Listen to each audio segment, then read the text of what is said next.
It feels like home. It is. And what an incredible blessing for us to be here at this time when we are remembering our precious friend and leader of this church for so long, Carolyn King. And when we all want to wrap our arms around Cy. Frank and I are very glad to be with you today. And thank you, Steve, and the deacons for the invitation. And Steve, it's so good to reconnect with you and Marcy after our friendship in the Southwest Conference. And after being in United Church of Christ local churches across the country, particularly in the 6 years before my retirement last year, I am more convinced than ever that Community United Church of Christ is a quintessential UCC church. I give thanks for that and ask you to keep claiming and proclaiming that identity at every opportunity. Amen. I am especially glad to be here today for World Communion Sunday, because over the years I've told everybody outside of this church that my favorite Sunday planning worship was always this particular Sunday.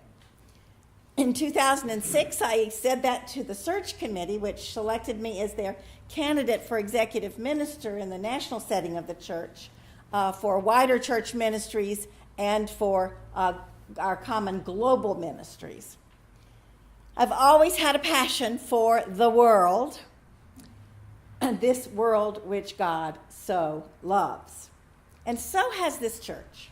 This church has always embraced the world by working to lessen the chances of a nuclear holocaust, by sponsoring refugees over many decades, bringing globally minded speakers here for the Institute of Religion, or as preachers from partner churches around the world, or student interns, especially from Germany, by working in the 1980s to end the wars in Central America and helping people who fled the violence there through the Overground Railroad.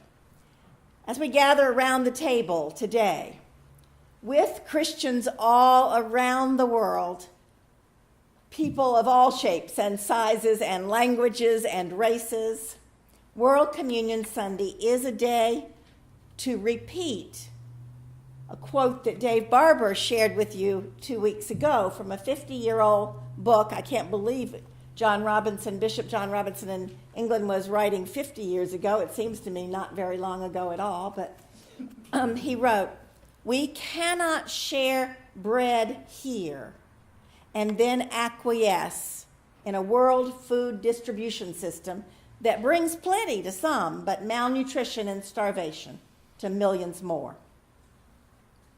I noted that Collins, in his sermon in August, said that someone in the 1960s was said to have complained about his preaching that if only he wouldn't talk about Jesus every sermon. Well, I was told by one of you dear people who shall remain nameless that your beloved, and beloved to me too, spouse said of my preaching, if only she wouldn't talk about the world in every single sermon.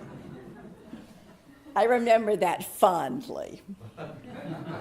By the way, I know how much we all love Collins' sermon, so I'm going to try. I'm not sure I can do it, but I'm going to try this morning to preach longer than Collins ever did.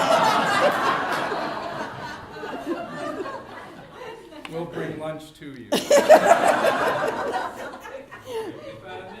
What precious memories all four of the Rogers-Wittes, Marianne and Beth included, have of our time here from 1977 to 1995, and how grateful we are to have been able to raise our children in this community of faith, that it is still with them and in them to this day. And what fun I've had in recent weeks looking at your church website and delving into it and getting so excited again about what a lively, vibrant, and loving, faithful, and justice-oriented church this is today and has been for so long. Your website has wonderful information that people who are new and searching for a community of faith would find very useful. It also has a rich archive of historical documents and newsletters, thanks to Levon, we know, and I imagine with lots of support from Joe when he was spending hours doing that project, days. Looking back at the News and Observer articles that are posted there from the 1920s and 30s reminded me how long this church has been committed to putting our faith into action in the world and to having an open-minded and inclusive understanding of Christian faith and practice. The basic nature of this church has not changed over those decades, but the particularity of the ways the church expresses its faith in action and worship has to change depending upon the current needs of church members, community, and the world. In 1981, on the occasion of our 100th anniversary of the church originally called the First Christian Church of Raleigh, we invited back for the 4 preceding ministers to preach on successive Sundays, and you've got all 4 of those sermons on your website. So I smiled to read what Gaylord Noyce said, who was the pastor in the 1950s and whom I came to know and love when I was a student because he was the dean of students at Yale Divinity School by that time. Gay said to us in 1981, "Le plus ça change, le plus c'est la même chose." The more something changes, the more it stays the same. He felt that Community UCC in 1981, while certain particular issues like the nuclear arms race, women's liberation, as well as some of the people in the pews were different in 1981 than the 1950s, that the church was still basically the same. He remembered that in the 50s, the church had been called subversive by a local radio commentator, Jesse Helms, who went on to be a conservative state senator from this state to Congress. Gay Noyce seemed very happy to realize that in 1981, Senator Helms would still not appreciate this church. Gay saw that as a compliment to the church's understanding of and commitment to the social gospel. I don't know if you remember a few years ago when Glenn Beck, I think it was, who warned on television, warned all churchgoers that if they were to hear the words social justice in their church, they should run the other way. Actually, he may have a point. Because when you catch the spirit of Jesus and justice, nothing is ever the same. There you go. I suspect that today there are still plenty of people who look askance at some of what this church believes and how you act, how you welcome people, regardless of sexual orientation or gender identity, the way you're currently figuring out how to truly embody an economic justice covenant. Le plus ça change, le plus c'est la même chose. In 1981, in addition to the hearing from Alan Robinson, a former pastor who was then back and a member of the church at that point, blessing us, Gay Noyce, and of course, John Lackey and Collins Kilburn, in 1981, we also read again, and I hope you're all doing that this fall, you probably already have, Stuart Noblin's very thoughtful sociological case study of the church that was written in 1969. And then we asked Peggy Hoffman to help us remember that history, but also take it up to 1981. She wrote a wonderful pageant with a lot of skits, and she twisted our arms. Everybody had to be in one scene or the other of the play. And that is also on the website and delightful to read once again. So fast forward now to 2012. Steve asked us preachers for this sermon series to, quote, reflect on the vision of ministry you had when you were here, as well as your vision of what vital church ministry looks like in the context of the challenges of church and society today. My first reaction was, goody, thank goodness I don't have to do a heavy theological treatise or biblical exegesis. I can just do a walk down memory lane. And that's what I'm going to do. But my second thought was, what vision did I have back then?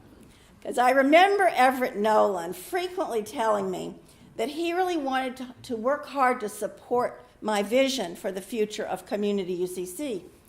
And he encouraged me to articulate that vision more often.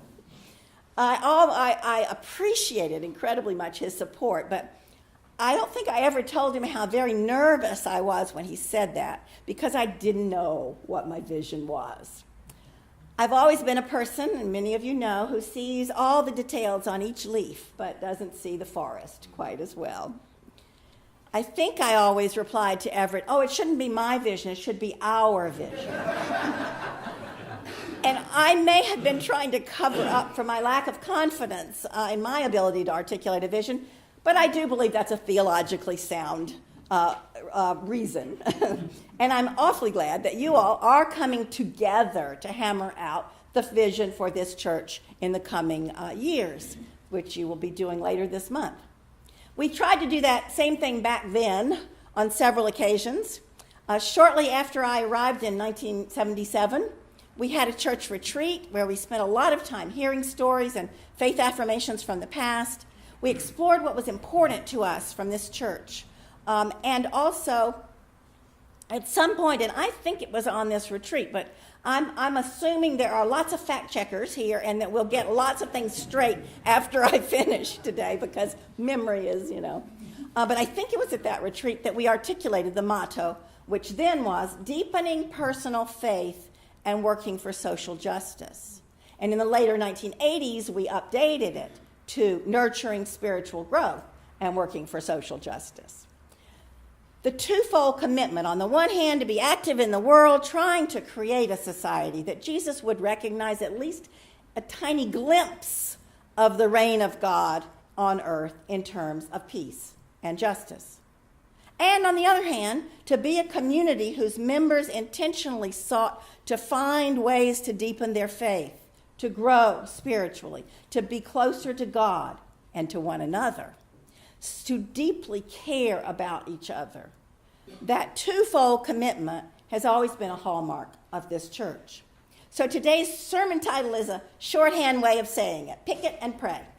When I realized that Dave Barber was preaching here 2 weeks ago, I contacted him to see if he was using that as his sermon title. Because he did once upon a time, and I just stole it from him. He saw it first, I think, on a poster at Kirkridge Retreat Center in Pennsylvania. Picket and pray, nurturing spiritual growth and working for social justice. Both are absolutely essential in my understanding of the Christian faith and definition of church. It's not picket or pray, it's picket and pray. Today, I want to simply recall out loud some of the ways that we picketed and some of the ways that we prayed together between 1977 and 1995. So, fact checkers, get ready. Memory is not my strong suit. But first, I want to ask you to think about that title. Which of the words is most important? With which word do you resonate more yourself? My personal answer, the word that's most important to me in that title, and I think in retrospect, this probably was my vision for this church in those years. The most important word is and. I don't think we can really be a faithful church without both and without integrating both together. So during the prayer time on Sunday mornings back then, and I'm quite sure it happens many times in many settings here, people were just as likely to pray out loud for a global conflict or famine or for the local school board as they were to pray for a friend who had received a cancer diagnosis. And when people from this church and others over the past 30 years have stood downtown holding signs against war and for peace and economic justice at noon every first Wednesday of the month, is it still? I know it celebrated the anniversary in the spring. Many of us experience that time as another form of prayer, of making a public confession of faith. Picket and pray. Integrate the two. Now, for any one person and at any one particular time, one side or the other of the motto may be more emphasized. But I always believed that we needed to find ways to celebrate both, picketing and praying. So when someone went to Washington to lobby for Congress to end apartheid in South Africa, that person was doing that ministry on behalf of all of us. And when another person carefully planned an Advent or a Lenten retreat or a silent Saturday, that person was ministering to and on behalf of the whole church, even those who didn't actually attend.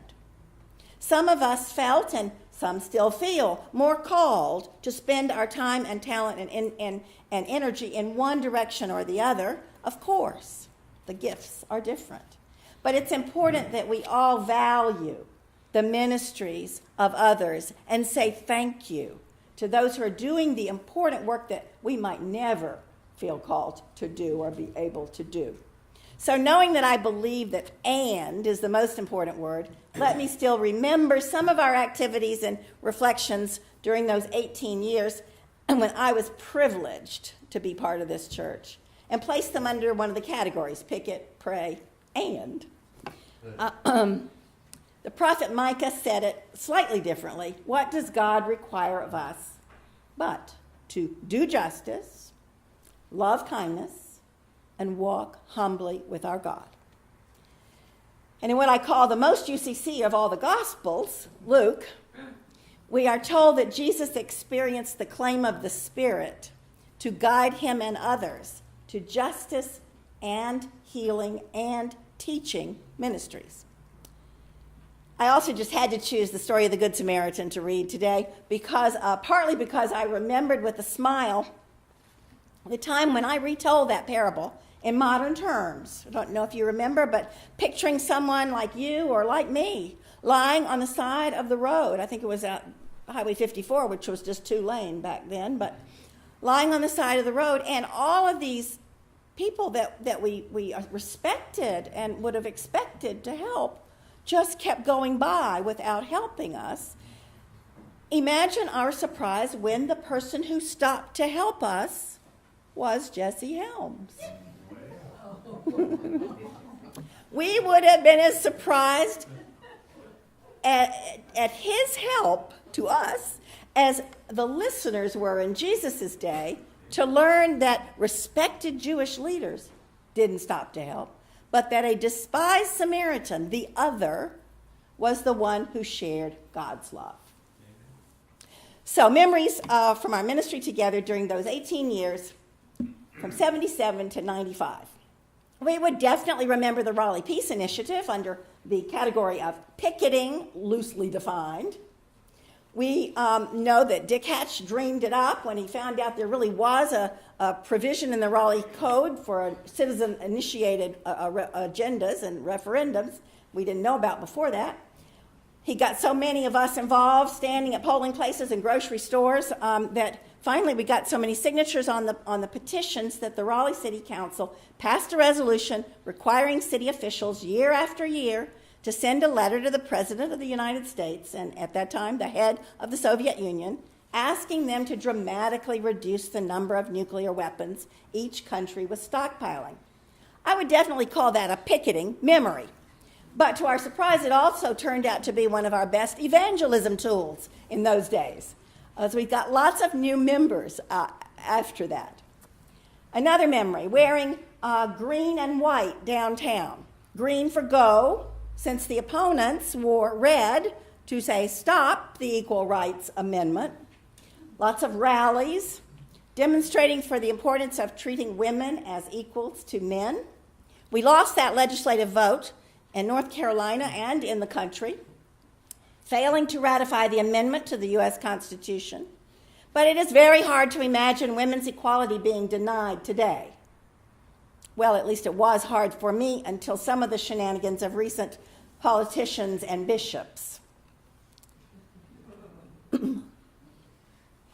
Picketing. Maybe it's even some form of picketing that caused the search committee, which chose me the year that Carolyn King was moderator, to decide months before ever interviewing me to intentionally use the words he or she when talking about their future pastor. That was a huge change in society and church.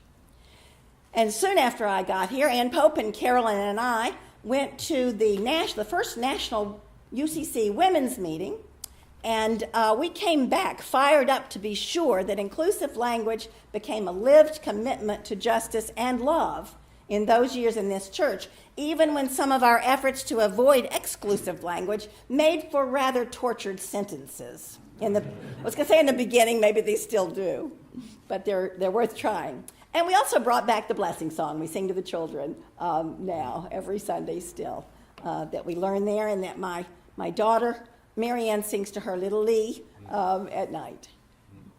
It may not exactly be a form of picketing, but it's surely a ministry of compassion in this world to bring all those food bags every Sunday, to take our young people to Appalachia to renovate houses, to bag coal to deliver to needy families. Do we still do that? Is there no more need for that? Those are acts of compassion that were so often encouraged by Margin Art Eccles and so many others. Always, all of these things by so many, many people. The Total Life Center as well. I didn't hear it mentioned yesterday, but Carolyn's role in starting the daycare center for the first, I think in North Carolina, daycare center for the elderly that was in our Vaughan wing for so many years. A woman that was here came up to me and said, I remember spending hours hashing out every word of that agreement for the Total Life Center. Memories of picketing. Now, memories of praying, memories of nurturing faith and spirituality, all the wonderful, inspiring worship services in this sanctuary with the marvelous music. I'm so glad that continues. I see why everybody's so happy with Carol, and so good to be with Doug. Our spirits have been fed. Our prayer life has been deepened in these worship times. The Taizé services, which is where I always felt I really got to worship since I had so many balls in the air at 11 o'clock. Those wonderful services. I have told Frank that if I ever suffer from senile dementia, he needs to just play Taizé music all the time and sit me in front of a window with a pretty nature view out the window. Other memories of praying, the many Advent and Lenten retreats with their gift of a bit of time out of such busy schedules to reflect, to read, to write, to resonate with artworks that nourish our faith, to pray. And even in this category, the opportunity to learn, to question, to affirm, to stretch our spirits and our minds as excellent speaker after speaker addressed the Sunday morning forum, like Collins did this morning, and the Retired People's Group. Other memories of the deep sharing and caring that happened in small groups during Lent, especially the times we used those Workbook of Living Prayer series. The teaching ministry of this church, the way we've always loved to learn from others and from each other. And I especially think of Cy King organizing so many people to speak to us, and of Geraldine Bryan opening our spirits, two of my gurus among many in this church.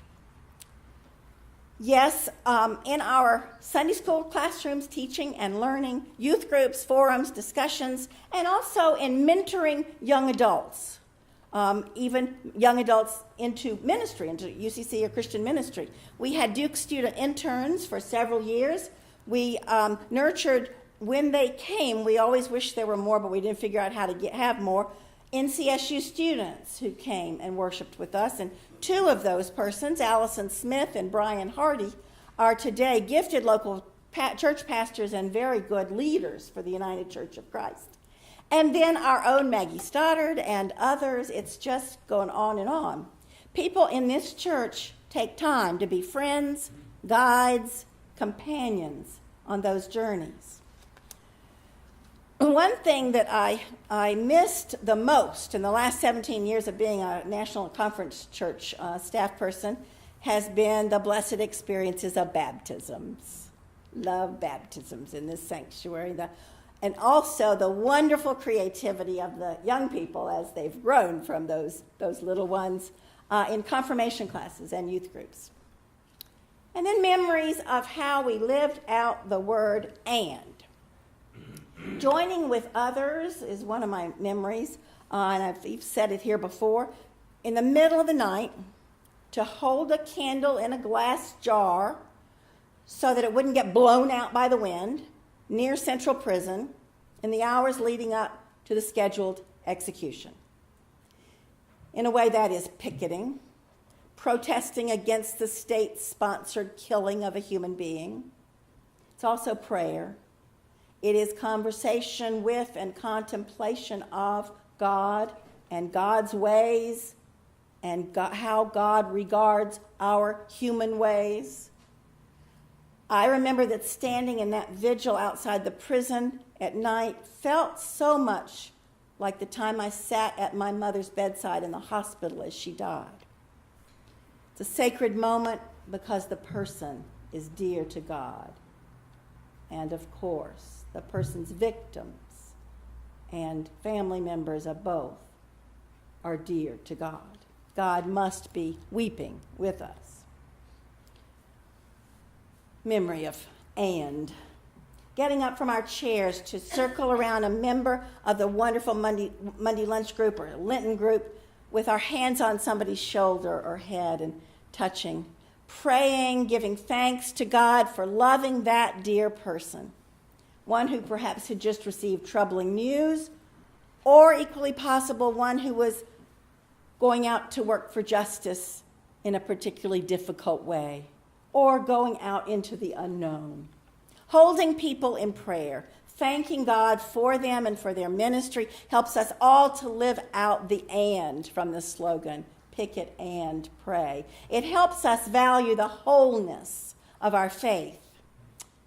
So another big memory, identifying what God calls each one of us to do and to be and to support that as ministry. I think my first sermon here, I think it was as a guest preacher, before being called in 1977, it may have been my trial sermon, I'm not sure, but was entitled Monday Morning Ministries, lifting up the ministry of the laity in church and society. And that sermon resonated with things that you were already talking about, guided by Mac and Peg Holtzlander, and later Nancy Keppel and others through Clay, clergy and laity together in ministry. And out of that partnership came the wonderful Faith to Focused Ministry series of events, evenings, and weekend retreats that such a large number of the congregation in those days took part in. We delved into our own call to ministry, identifying each person their own personal God-given gifts that fit together with what God is calling us to do, usually identified as what we're most passionate about, that God most needs to have done in the world, where our talents, experiences, gifts intersect with what God is doing in love and justice in the world. That intersection point is our call, and where we can come alive in Christian service. That's our call. That's certainly an and ministry. The significant vote in 1989 to call ourselves an open and affirming church, and much earlier, our hospitality to offer St. John's Metropolitan Community Church a space to worship in this sanctuary. Such hospitality is a key mark of a faithful church. It's an and ministry.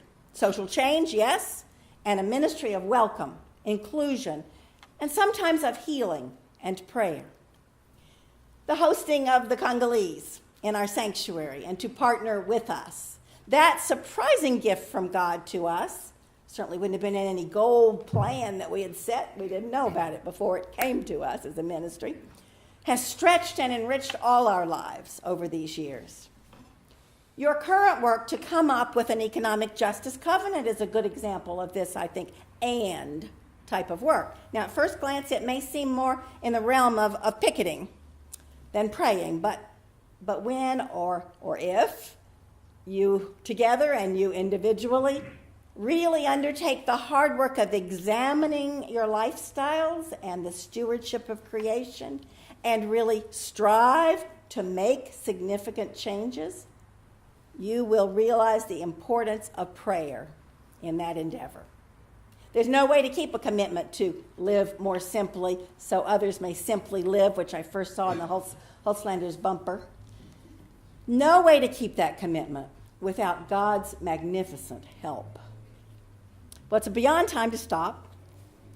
So let me simply say that my vision for you now, as you're planning your future, is, this may surprise you because I wish that I had had this as a vision then, but I didn't. I would have been ashamed of it then. Now I'd be proud of it.